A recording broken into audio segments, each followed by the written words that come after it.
May the Lord give you peace.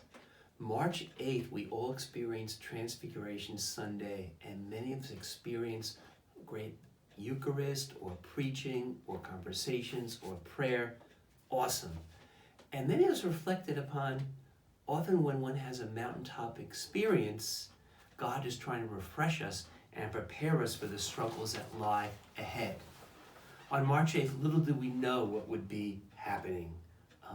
Many of us are anxious, many of us are struggling, but God is with us and says, be not afraid. And even though we don't have everything we normally have, this can be the best Lent if we make it, if we're intentional about prayer and reading and realizing our personal goals, if we engage in meaningful conversations and phone calls, if we have fun, like the other night, I played this great card game, Spoons. It was so much fun. And yesterday, I went on a bike ride along the path of Sligo Creek, and I saw so many people walking, running, biking, playing in the park, hanging out as families, as friends. And I have to confess, I was kind of embarrassed. Often teenagers on little scooters pass me by. I'm such an old guy that they're faster on the scooters than I am on my bike. Another thing we could be intentional about is pondering Scripture. The word for today, the first reading for Mass comes from Deuteronomy, and God says, observe my statutes and decrees. And that reading reminds me of the psalm that says, the law of the Lord is perfect, refreshing the soul, sweeter than honey from the comb. I love that verse. Or I also, when I reflect on this, like to reflect on the image of a rabbi dancing with the Torah held against his heart. He just loves, he delights in the law of the Lord. Today's first reading closes with, do not forget the things which your own eyes have seen, nor let them slip from your memory as long as you live, but teach them to your children and to your children's children. Of course, this is a reminder for us to teach our faith to our family and friends and children, and to remember all the good things that God has done. In today's gospel from Matthew, Jesus says, I have come not to abolish the law, but to fulfill the law. These words should shake us to the core, not with fear, but with hope.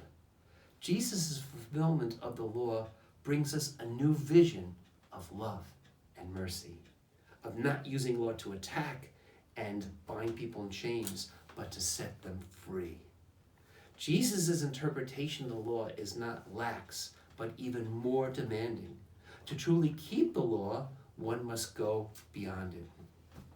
An invitation for today: spend quality time with your family and housemates. If you're alone, make at least one significant phone call. And at a certain time, turn off the TV, the video games, the social media, and create the space for a meaningful conversation. You may want to reflect on the 10 Commandments together as a family or as a household, or with a phone conversation partner. You may want to teach to make sure that all members of the family understand the commandments. I remember a couple of years ago, a second grader showed me his sheet that he hand wrote the 10 Commandments. He asked me, what does this one mean?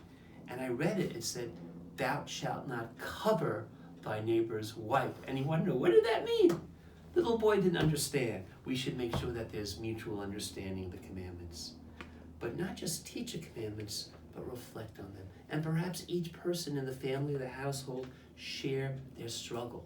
What is the hardest commandment to realize right now? Or maybe just stick with the first commandment. What are some of the false gods that hold you back, whether they're material or music or attitudes? And of course, it'd be great to reflect on the 2 great commandments that Jesus gave us. And perhaps as a family or household to reflect, who is one person each of you know who loves God with all of his or her heart, mind, or soul?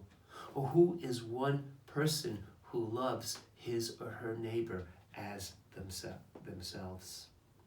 I'd like to close with one verse, which is the antiphon from today's Mass. It's Psalm 119, verse 133.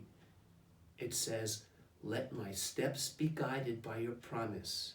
May evil never rule me. Let's bow down our heads in prayer.